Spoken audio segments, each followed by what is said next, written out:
Kote ntomwe Bushenyi izuba ryanyuma abazisindikira abantu 17 nzarwa za Rwanda hamwe na Burundi mu Chome bwa nyuma yo kutaho mu ihanga batine bahandiko. This kind of wars we are having some terrorists. Kandi norebo wiro mu Uganda abazahambuki abantu bagereza ukwehoza ho mu Kote.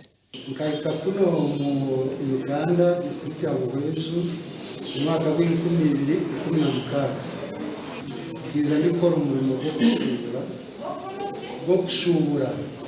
I pray that the terrorist sentence be met on these accused persons, and also pray that after serving their sentences they be deported to their original countries. Kote bwa nyuma y'abantu 10 kwikiriza rubanja kandi abandi mushanje bakabura umuvunezi ebasindikira mu Chome mpaka 2019 byo kwezi kwa 11 obaragara cyo mu Kote. Okurugera police abatura babuhweje veterire nduro mu be byo kwerinda ngo buhweje ryo neta wamabanda bataru kumanya. And the information we got on ground was that very many people are flocking to go to Buhweju, coming from outside countries.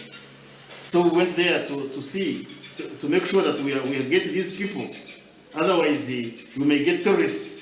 We have already had bombs in the country, and we shouldn't expect more. Gasha kwa Abraham Muganzi.